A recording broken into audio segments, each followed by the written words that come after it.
अस्सलाम वालेकुम, नमस्कार, सत श्री अकाल। मैं हूं अरशद बीसरूर, आप देख रहे हैं मेवात आज तक। आइए दोस्तों, आपकी जानकारी के लिए बता दें, इस वक्त मेवात आज तक की टीम पहुंची है कामा क्षेत्र के अंदर। यहां पे मैं आपको कैसे शख्स से मिलाना चाहता हूं जिनके दादाजी 3 बार कामा क्षेत्र से विधायक रहे हैं, एक बार उनके चाचा जी भी यहां से विधायक रहे हैं।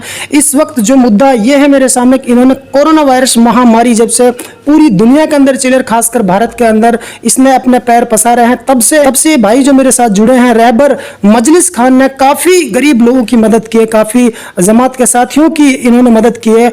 कुल मिलाकर इन्होंने दिन देखी न रात देखी और हिंदू मुस्लिम नहीं देखा, बल्कि तमाम 36 बरादरी के जो लोग हैं, जो गरीब तबका के लोग हैं, उनको बेसहारा मजलूम लोगों की इन्होंने भरसक प्रयास किया, हर संभव इन्होंने उनकी मदद की है। तो ऐसे में हमारा भी फर्ज बनता है कि ऐसे होनहार युवा को हम दिखाएं अपने चैनल के माध्यम से, ताकि और युवाओं को भी प्रेरणा मिले और वो भी इसी तरीके से गरीबों की मदद के लिए आगे आ सके। तो मैं सबसे पहले मेवात आज तक में आपका स्वागत करता हूं जी। शुक्रिया अरशद भाई। मैं सबसे पहले जानने की कोशिश करूंगा, जैसे मैंने बताया कि आपके दादाजी 3 बार विधायक रहे थे और एक बार चाचा जी रहे हैं, उनका मैं नाम जानना चाहता हूं, वो इसलिए ताकि हमारे यूजर्स को पता लग जाए। आपके दादाजी का क्या नाम था जो 3 बार विधायक रहे थे? जी अरशद भाई, मेरे दादाजी का नाम मरहूम हाजी मजलिस खान है, जो कामा से 3 बार विधायक रहे। पार्टी ने उनको, कांग्रेस पार्टी से वो विधायक रहे, पार्टी ने उनको 7 बार कामा से मेरे परिवार को मौका दिया एज ए असेंबली कैंडिडेट, विधायक कैंडिडेट के रूप में। एक बार मेरे चाचा जी शमसुल हसन जी विधायक रहे कामा से, और 20 साल तक मेरे दादाजी प्रधान रहे कामा से। जो कि अभी भी हम लोग सक्रिय राजनीति में, मैं रहबर मजलिस खान के रूप में अपने परिवार से सक्रिय राजनीति में हूँ और कांग्रेस पार्टी से। दादाजी के नक्शे कदम पर अब उस राजनीति में आपने कदम रखा है? जी भाई। जी। तो मैं आपको बताना चाहता हूं कि परिवार का राजनीतिक इतिहास सन 1962 से रहा है और सन 1990 तक हमारा परिवार कामा की राजनीति में एक्टिव रहा है। सन 1990 के बाद हमने कोई इलेक्शन वहां नहीं लड़ा है, क्योंकि हम कांग्रेस पार्टी के वफादार सिपाही के रूप में काम किया है।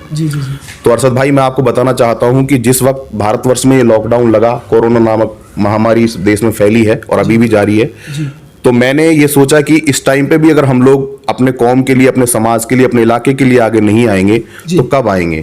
तो मैंने अपनी जान की परवाह ना करते हुए हमारे जमात के साथी जो मील खेड़ला मदरसा में क्वारंटाइन थे, जमात के 78 साथियों की मुझे इत्तला मिली मौलाना अरशद मील खेड़ला जी से कि जमात के 78 साथी जो है मील खेड़ला मदरसा में क्वारंटाइन है और अब उनका क्वारंटाइन समय पूरा हो गया है।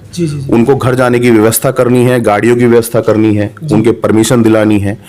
तो मैंने दिन और रात एक करके अपने उन जमात के साथियों को विदा करने के लिए अपनी पूरा तन मन धन से मेहनत की, और आज अल्लाह का शुक्र है कि वो सारे जमात के साथी अपने घर चले गए हैं, जिसमें कुछ साथी हमने बस और गाड़ियों से भिजवाए हैं और कुछ साथियों को हमने ट्रेन के द्वारा, जो कि बाद में ट्रेन खोल दी गई थी, उसके द्वारा उनके घर भिजवाया है।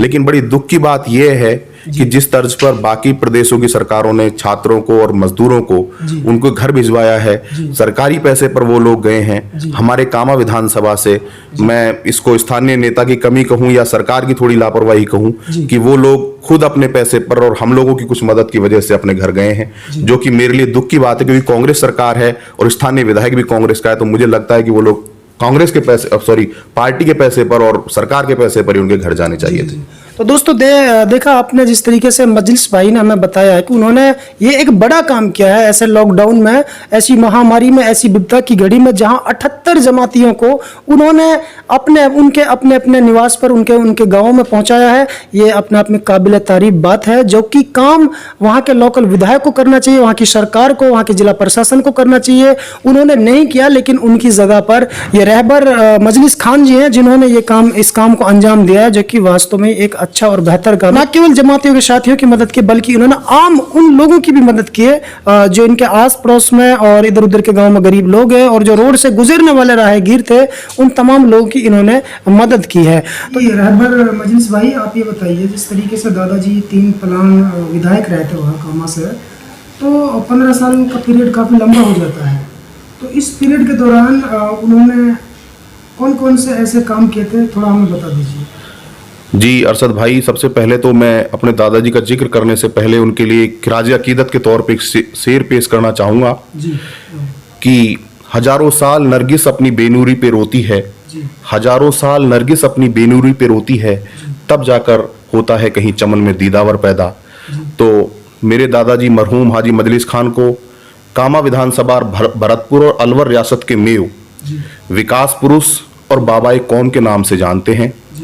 उन्होंने विधायक रहते हुए मेवात के अलवर भरतपुर के मेवों के लिए और मेवात के लिए और हरियाणा के मेवात के लिए भी जो विकास कार्य किए वो आज भी अविस्मरणीय हैं। मैं आपको बताना चाहता हूं कि जिससे पूरे भरतपुर अलवर और हरियाणा रियासत के मेव समाज के लोग, अब किसान लोग अपने खेतों की सिंचाई करते हैं, उसमें मरहूम हाजी मजलिस खान पूर्व विधायक कामा, मेरे दादाजी और चौधरी खुर्शीद अहमद का गुड़गांवा कैनाल को बनवाने में अहम रोल था। उन दोनों ने ही गुड़गांवा कैनाल का निर्माण कराया था, जो कि ओखला हेड से चालू होकर बयाना भरतपुर तक जाती है।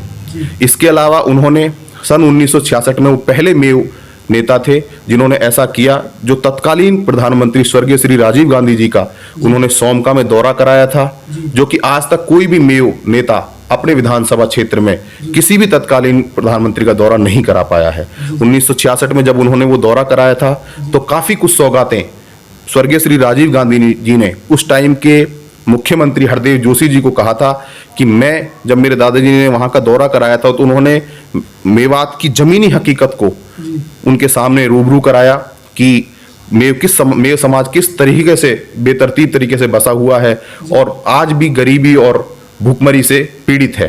तो उन्होंने जब जमीनी हकीकत से उनको रूबरू कराया तो उन्होंने जमीनी हकीकत को देखते हुए हरदेव जोशी जी से कहा था कि मैं मेव समाज की दिशा और दशा बदलते हुए देखना चाहता हूं। तो उन्होंने स्वर्गीय श्री राजीव गांधी जी ने हरदेव जोशी जी को आदेश दिया कि यहाँ पर मेवात विकास बोर्ड का गठन हो, जो अलवर में आज भी गठित है, जिससे पूरे भरतपुर और अलवर के लिए मेव समाज के विकास के लिए पैसा आता है। इसके अलावा उन्होंने सोमका में हॉस्पिटल का निर्माण कराया, सोमका में एक पंजाब नेशनल बैंक का निर्माण कराया और जुरहेड़ा से गुलपाड़ा तक सड़क निर्माण कराया। इसके अलावा मेरे दादाजी ने गुड़गांव कैनाल और मेवात विकास बोर्ड के अलावा उन्होंने जब प्रधान थे तो 250 गांवों में एक साथ प्राइमरी स्कूल खोलने का काम किया था और उन्होंने ये सुनिश्चित कर दिया था कि उनके विधानसभा में एक भी गांव बिना प्राइमरी स्कूल के ना रहे। इसके साथ साथ उन्होंने पहाड़ी को तहसील का दर्जा दिलाया, खल्लू का ड्रेन का निर्माण कराया जिससे कि बाढ़ का पानी यूपी के लिए वृंदावन और उधर की तरफ चला जाता है, जो हरियाणा का बाढ़ का पानी हमारे क्षेत्र में आता है। इसके अलावा उन्होंने सड़कें जो कच्ची थी उन सड़कों का निर्माण कराया। जब वो पहली बार विधायक बने तो मैं आपको बताना चाहता हूँ कि सिर्फ कामा तहसील में कामा जो कस्बा है उस कस्बे में ही सिर्फ लाइट थी, पूरे क्षेत्र में कहीं लाइट नहीं थी। तो उन्होंने अपने विधायक रहते हुए 36 गांवों में एक साथ लाइट दी थी। उसके बाद उन्होंने बाकी का जो काम पेंडिंग था, मेरे चाचा जी शमसुल हसन जी जब विधायक बने तो उन्होंने हर गांव में लाइट देने का काम किया था, जिससे कि कोई भी गांव बिना लाइट के ना रहे। मिडिल स्कूल खोले, प्राइमरी स्कूल खोले, जो स्कूल 8वीं तक थे उनको 10वीं तक का करने का काम किया।